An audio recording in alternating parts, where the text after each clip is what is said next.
I'm going to start off today with a thank you. Thank you to you guys. Anybody who's listening to this, the folks who are watching it on YouTube, running to say first in the first comments.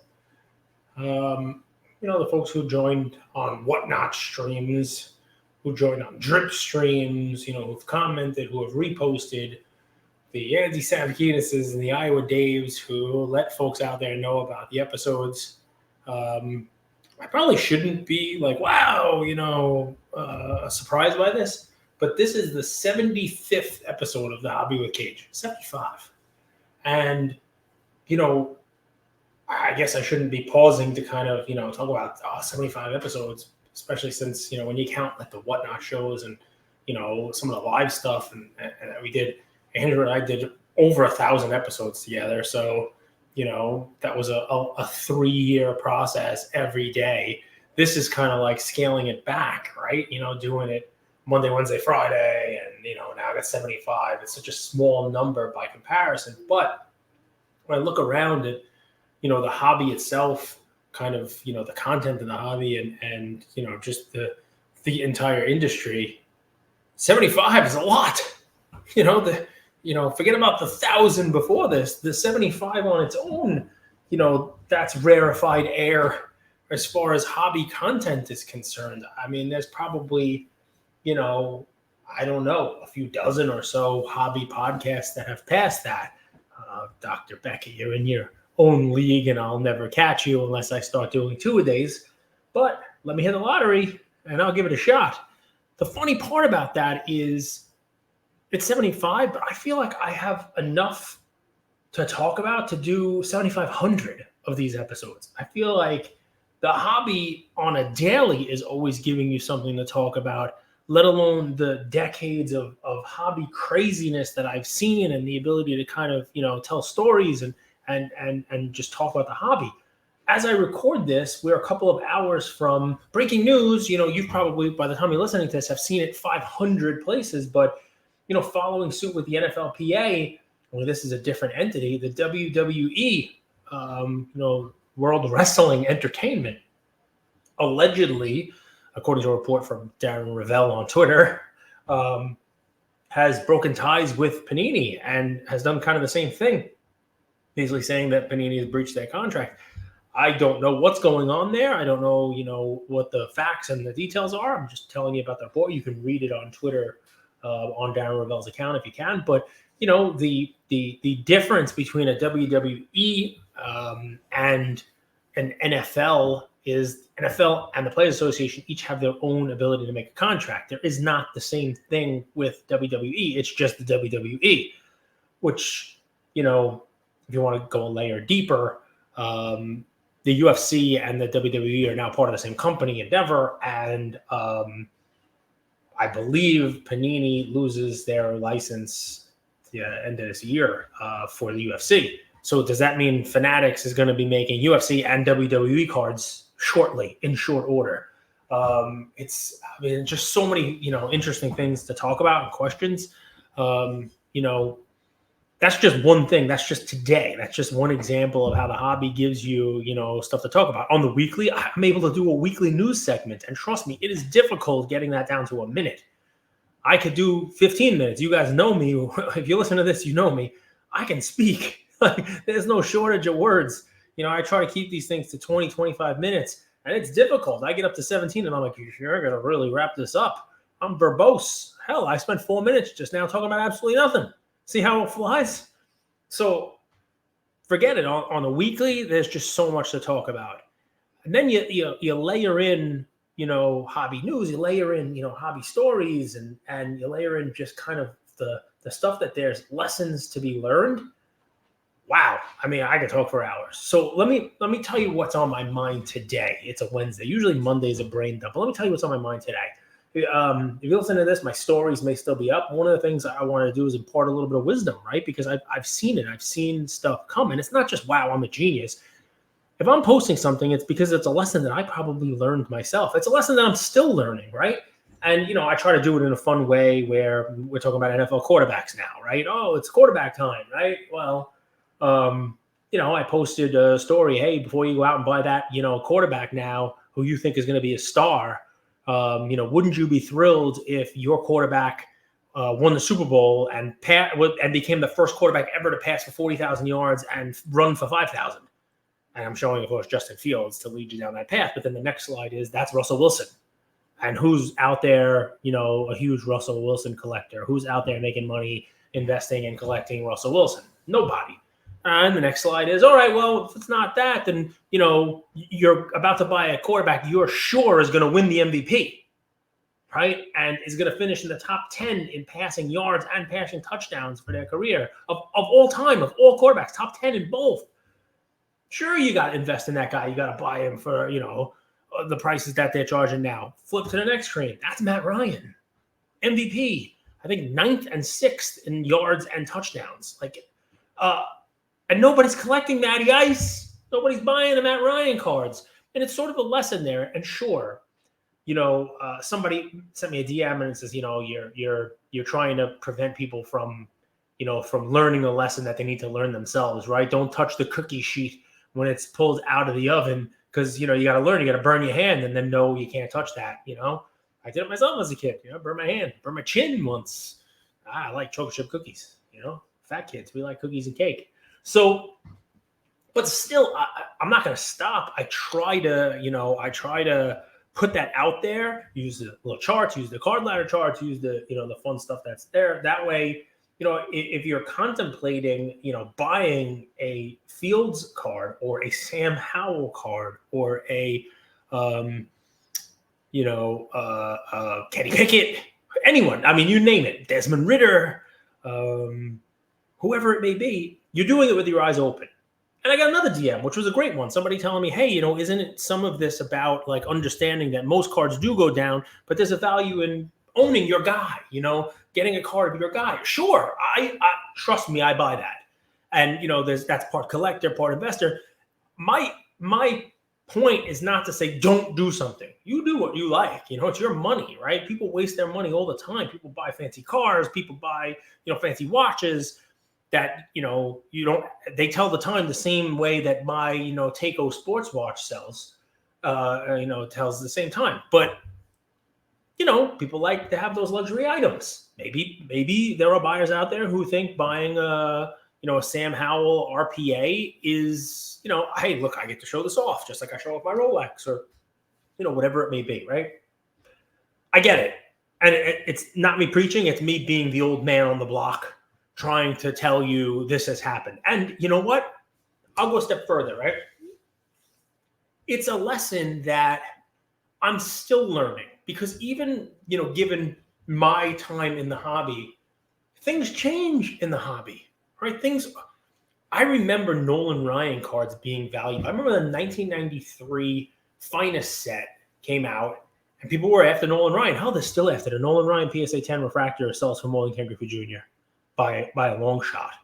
And if you could find one, please, if you have a PSA 10 Nolan Ryan 93 Finest refractor, please message me. I'm a buyer. And I know it's a lot of money and I'm still a buyer. But pitchers, right? People don't care about pitchers. People don't care about closers. I went through a whole Mariano Rivera, the card's too cheap and he's a first ballot, unanimous Hall of Fame, blah, blah, blah, the whole deal. If Andrew was here, second mention in an episode, I guess I'm missing the guy. If he was here, he would tell you this is 100% true. I'm not going back and finding the episode. Hell, there's too many to go through. I'll have to use like ChatGPT or some AI to go through it. But I remember watching a Yankee game, 2 years ago, maybe longer than that, maybe 2020. And the Cleveland Indians brought a reliever in, and he wasn't the closer yet. And I wish I should just go grab all of them, right? He wasn't the closer yet, but he was throwing gas, right? And he came in and he had an inning where I'm pretty sure the order was like, at the time, DJ LeMahieu was 2, and he was batting like 350 this year. Or, it was Judge and Stanton and somebody else, right? Judge Stanton, Donaldson, or LeMahieu, Judge Stanton. I don't remember exactly, but it was definitely Judge Stanton. And anyway, this guy, it took him like 12 pitches. He struck all 3 of them out. And it was gas, and it was gas that was moving. It wasn't 100 miles an hour straight. It was like 102 and weaving. And I'm like, holy cow. When this guy's cards come out, I got to stock up on him. And I did. I said, I'm going to buy a bunch of this guy's cards. I'll buy, as many of them as I can. And of course, I'm dumb. And I bought base cards. I bought the gold Topps card, because you don't have a flawless, really. I mean, you do, but it's not licensed. I don't even know if this guy had flaws. I didn't even look, right? I guess I should look like Topps Dynasty. But the point here is that picture 2 years ago, was Emmanuel Clase, C-L-A-S-E. He had a little PED suspension between then and now. But if you look up the stats in the MLB right now, this is the man who leads the major leagues in saves. He is the closer with the most saves. He's a lights-out closer. And I knew it after watching him one inning. I was that right. Like, I watched this guy, and I'm like, this dude is going to be a closer. He is going to be a good closer, and he is going to probably be an all-star. He is dominant. And I was right, and I bought a stack of his cards. And even though, as we speak right now, he will most likely lead the league in saves this year, striking out people like crazy and pitching like the beast that I thought he would be, the cards that I bought are worth less than what I paid for them. So I am not perfect. Even when I'm right, I'm not perfect. And that's another fun little lesson from the hobby, right? It's, you can be right about a guy, you can be right about a player, but the cards themselves may still go down. Right? Jalen Hurts last year did everything that the Jalen Hurts guys said he would do. But I said sell him starting in week 9, And if you sold him in week 9, you could have bought him back in week 16 when he was injured, and who knows what was going to happen. And you could buy him now probably for a lot less. Because the cards and the performance don't always tie, right? They don't always tie. And here's the fun part of that, right? That's one of the huge differences between like fantasy football, sports betting, and cards in the hobby, right? Am I happy I own this guy's cards? Yes. It's a constant reminder to me that I'm the better scout than most people in baseball. No, I'm just playing. But that, hey, I'm right. I can see something and act on it, right? It's like picking a stock. But in this case, I picked a winning stock that still went down in value.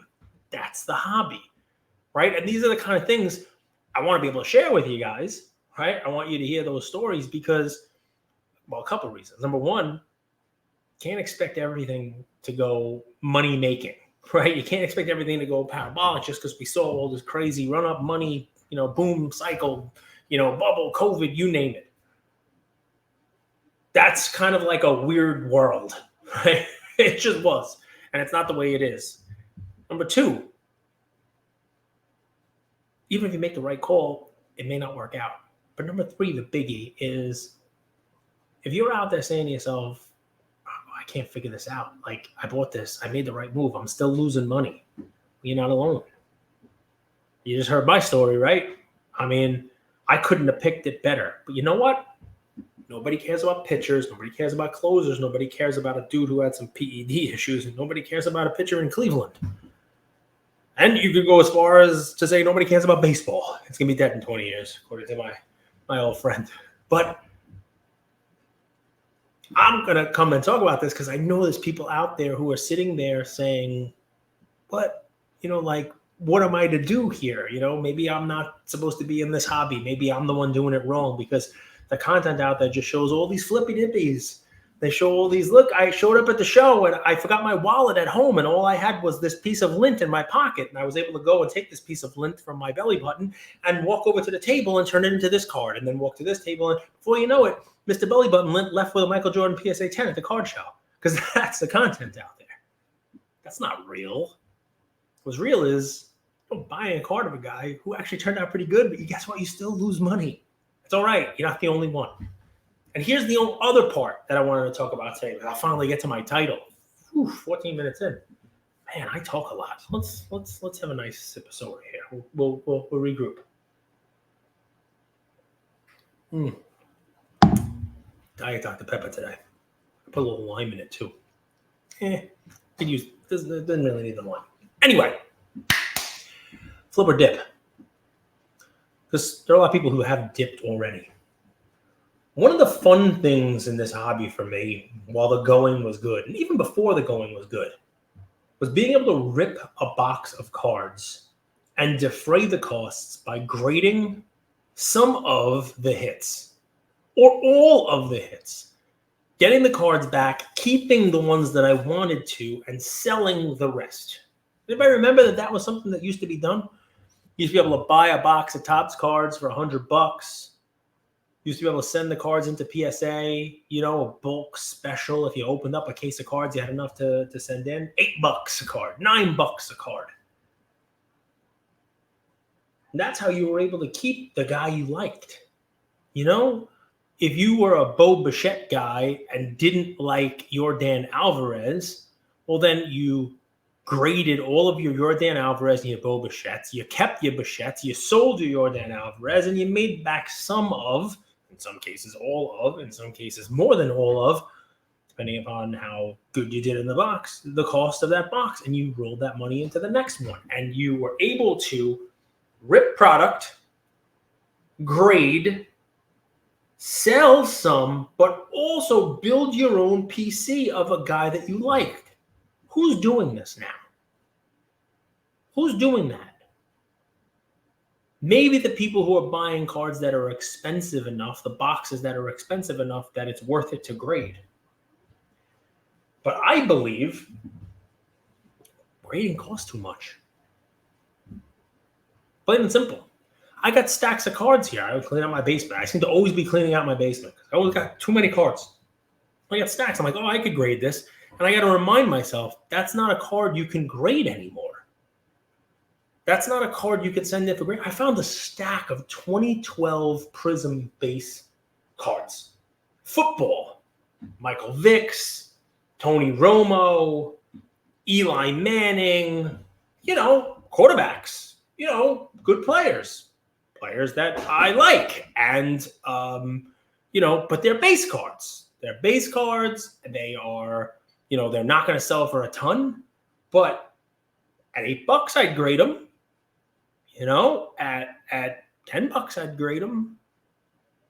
15, 19, wait 3 months. I'll consider it, I'll think about it. We'll figure it out. But now there are other options. That's PSA's pricing. There's other options, Do we start to go, look at other grading companies? I guess it depends. It depends on whether or not, you're holding those cards for yourself, whether or not you plan on keeping those cards for your own, collection, your own PC, if you're worried about secondary market value. There's a lot of questions to ask. It's kind of why I was looking at Arena Club. But Arena Club has its, I don't want to say issues, it has its questions also, right? The price of grading, how long can they potentially grade at, at the prices they were grading at, right? And, while the turnaround time is great and the grading reports are great and trading is great and all that fun stuff, secondary market, if people don't grade with them enough, are people going to pay? You see difficulty with secondary market with even companies like SGC. Most of their stuff doesn't sell for a huge premium for secondary market. So how does somebody like Arena Club compete?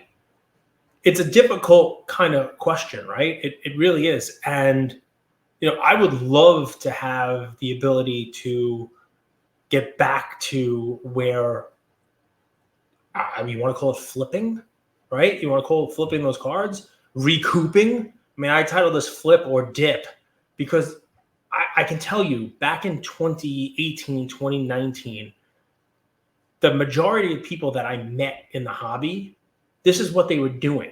This was their come up. This was what they found fun, right? It wasn't going and breaking a flawless thing and getting a piece and a lottery ticket. It was, okay, I'm going to go to my store or I'm going to go online or I'm going to buy a box. I'm going to buy a bunch of boxes. I'm going to open it, whether it's Topps Flagship, Update, Chrome, baseball, football, Prism. Prism wasn't the killer price. People did it eventually with Mosaic, and we'll get to that.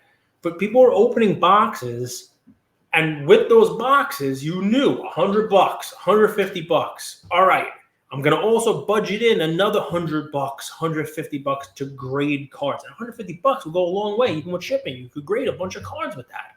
You could grade 15 cards all in, right? So you open up a bunch of boxes, you grade those cards.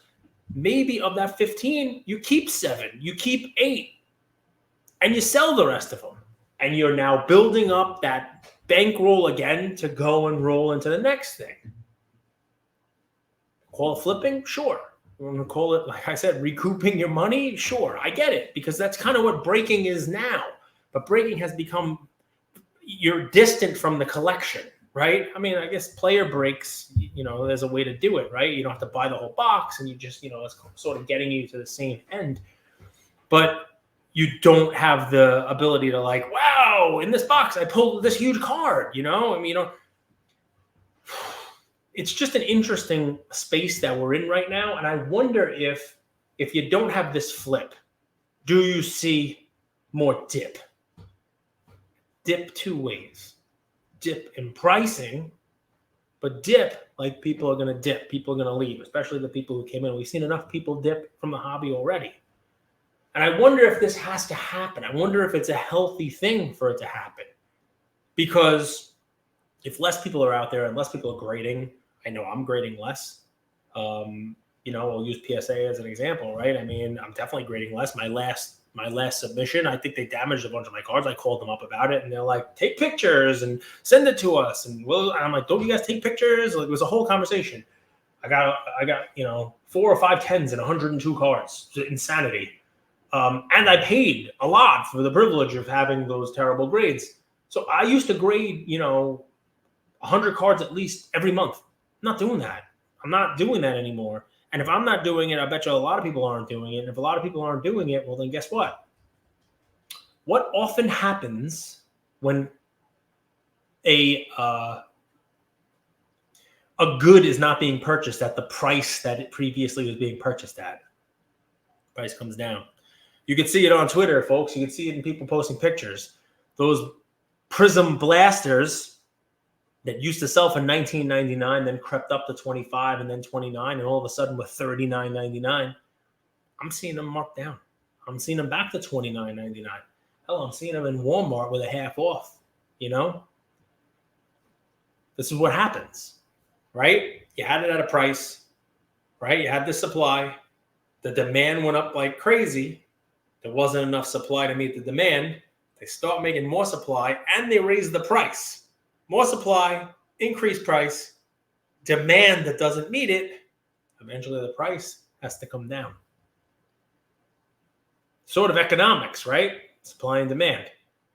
I wonder if there's going to be that shift, that right sizing in grading over the next, who knows, year, 2 years, 3 years, who knows what the right answer is, so that we can kind of get back to that. Because I got to tell you, I got stacks of cards. I opened Topps Chrome case with my son, and I got refractor rookies. I got Prism refractor rookies. I got, rookie numbered rookies. I got all kinds of stuff, and I don't know what to do with it. Sure, I sent a bunch into Arena Club, and they've sold. I've traded Anthony Volpe. I've traded Corbin Carroll. I've traded those things. I've sold some on Arena Club, and, that made sense. But is that going to be enough to keep people in this? I don't know. I guess we're going to see. Is it enough to keep you in? Do you care? You may be listening to this saying, I don't care about grading at all. I don't want to grade cards. And maybe this is just a segment, of the hobby that was fun for me, right? This was a fun part for me, opening with my son, opening myself. I used to open like crazy. And maybe this was just a segment that, that I like. Maybe people love the high-end stuff, and, this grading is not an issue, right? And I mean, I look at the gem mint reports, and maybe I'm completely off base, right? Because you see the amount of the gem rate, you see the amount of cards being graded. I mean, PSA is grading a crazy amount of cards. So maybe I'm wrong. Maybe they don't have to drop the price. Maybe they'll raise the price because there's so much demand still. I don't know. But the problem with that, I think, is a lot of the product being made, it just doesn't justify grading. And then doesn't it all just become junk? Maybe we're already there. I don't know, guys. There's my flip or dip. There's my stories. There's my, hey, don't take my story post about your QBs too seriously. It is really just a, I've been here. I've been around the block a few times, and I can tell some stories, my own successes, my own failures. And that's kind of where it comes from. Take a look at some charts. You can go on, take a look at the indexes on Card Ladder. Take a look at, any quarterback that you think is a good comp to the person you're buying. It's fun to do it, right? Now, don't get me wrong. If your game is a couple month gamble and flip, I'm sure there's money to be made there. I'm sure there are people listening to this right now who bought Tua in the last 6 months who are able to sell Tua now for significantly more than what they paid. And they're laughing at me saying, what are you talking about? There's money to be made prospecting in quarterbacks. Look what I did. I hope you held them until now. Because if you go back a year and a few months back to the preseason of last year, I was buying Jordan Love hand over fist. That was the time to buy Jordan Love. Problem is, I watched him in preseason, and man, he didn't look good. And I was hoping that they would trade him, and they didn't. And he went into the year as a backup again, and his cards went, like this. And I said, you know what? Money's better spent somewhere else, and sold him. Had I held on to him, I'd be in a good spot right now, I think, to dump him on you guys. So it's an interesting thing. Another right call, not patient enough to hold until the right time. So you could be right. You could be buying at the right time. You buy the right guy at the right time, but, you don't have the patience to hold him. There's a lot that goes into this stuff, guys. There really is. And I'll tell you about all my stories. That way you don't feel alone. And I don't know how I'd feel about selling those Jordan Loves now. I better find some Green Bay fan who wants to hold them forever, because that game of hot potato, I don't know how long the hobby can last if that's really what it's being built on. And there is my 27 minutes for the day. I hope you enjoyed this. Let's see those comments. Tell me I'm wrong. Tell me I'm an idiot. Call me names, because that's what I get in my DMs these days. Woo! People are really coming at me, which is to be expected. I say some stuff that not everyone's going to love, I guess. But it is all said out of love. Trust me. It's all said out of, I'm just an old man, just an old dude trying to tell you what I've learned over time. And if you don't believe me, one day I'll bust out my Drew Bledsoe collection for you guys, and you'll hit the floor laughing as I cry. Because, man, did I spend a lot of money on that in the 90s. And half the guys who are playing now won't turn into half the quarterback that Drew Bledsoe is. And I have a bunch of nice coasters down there. Drew Bledsoe coasters. That's it, guys. Talk to you in a couple of days. Take care.